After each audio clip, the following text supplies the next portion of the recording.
জেলা শাসক মুখ্য সচিব বৈঠকে আচমকা হাজির মুখ্যমন্ত্রী। এসআইআর এর জন্য থামবে না উন্নয়নের কাজ, ফর্ম পূরণে সাহায্য করতে হবে প্রশাসনকে। জেলা শাসকদের বার্তা মুখ্য সচিবের, বাংলার বাড়ি ও পথশ্রী প্রকল্পে কাজ দ্রুত শেষ করতে হবে। আমাদের পাড়া আমাদের সমাধান প্রকল্পের প্রচার করতে হবে। ডেঙ্গি নিয়ে স্বাস্থ্য সচিবের থেকে রিপোর্ট নিলেন মুখ্যমন্ত্রী।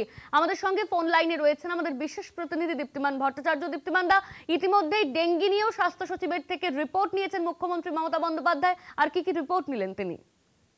একেবারে দেখো, আজকে যে বৈঠকটি ছিল সেই বৈঠকটি মুখ্য সচিব এবং সব জেলা শাসকদের সঙ্গে আজকের বৈঠক ছিল এবং সেখানে কি কি ডেভেলপমেন্ট ওয়ার্ক হয়েছে না হয়েছে, কাজকর্ম কতদূর এগিয়েছে তা নিয়ে একটা রিভিউ মিটিং করছিলেন।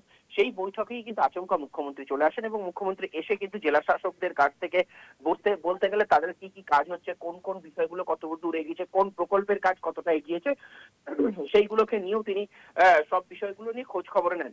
বাংলার বাড়ি এবং পথশ্রী নিয়ে তিনি সবার প্রথমে বলেন এবং এই কাজ যাতে দ্রুততার সঙ্গে শেষ করা হয় সেই দিকে নজর দিতে বলেছেন এবং কোনো কাজ যাতে পড়ে না থাকে, ফেলে রাখা হয় সেদিকে সেটাও কিন্তু নির্দেশ দিয়েছেন আজকে মুখ্যমন্ত্রী।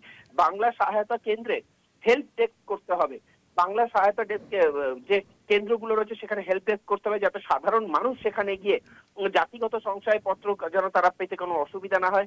এই জাতিগত শংসাপত্র যাতে তাদের হাতে যখনই তারা মনে করেন এবং যাতে তারা গেলে তাদের বেশি দিন ঘোরাঘুরি না করতে হয় সেই দিকে নজর রেখে এই হেল্প ডেস্ক চালু করার কথা বলেছেন। তারপরে আপোসের বিষয়ে তিনি বলেন যে আপোসের যে কর্মসূচি চলছে তার প্রচার করতে হবে। এসআইআর এর কাজ যেরকম চলছে এসআইআর এর কাজ চলবে, কিন্তু তার পাশাপাশি যে উন্নয়নমূলক কাজগুলো রয়েছে, যে সমাজ কল্যাণমূলক কাজগুলো রয়েছে সেই কাজ যেন থমকে না থাকে সেদিকেও নজর দিতে তিনি বলেছেন এবং তিনি বলেছেন যে এই যে আপোসের যে কাজ চলছে তার প্রচার করতে হবে। ডেঙ্গি যেহেতু এই সময় ডেঙ্গির কি প্রভাব রয়েছে, ডেঙ্গি কতটা কি হয়েছে না হয়েছে সেই বিষয়েও কিন্তু আজকে স্বাস্থ্য সচিবের কাছ থেকে তিনি রিপোর্ট নেন এবং কোন কোন মেডিকেল ইউনিট কোথায় রয়েছে, কত সংখ্যা রয়েছে, আরো বাড়ানো যায় কি করে, সেই বিষয়গুলো নিয়েও কিন্তু আজকে কথা বলেছেন মুখ্যমন্ত্রী।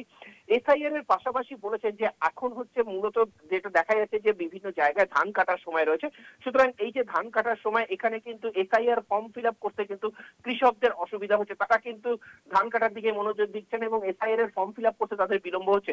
এই দিকটা নজর রেখে কিন্তু মুখ্যমন্ত্রী আজকে নির্দেশ দিয়েছেন যে প্রত্যেকে যেন এই বিষয়টার উপর নজর রাখে এবং কৃষকরা যেন ঠিকভাবে ফর্ম ফিল আপ করতে তার জন্য যা যা ব্যবস্থা গ্রহণ করা সেই ব্যবস্থাগুলো যেন প্রত্যেক জেলা শাসকরা নেন বলেও আজকে তিনি এই নির্দেশগুলো দিয়েছেন। অনন্যা, ধন্যবাদ তোমার দীপ্তিমান। আমাদের সঙ্গে ফোন লাইনে ছিলেন আমাদের বিশেষ প্রতিনিধি দীপ্তিমান ভট্টাচার্য।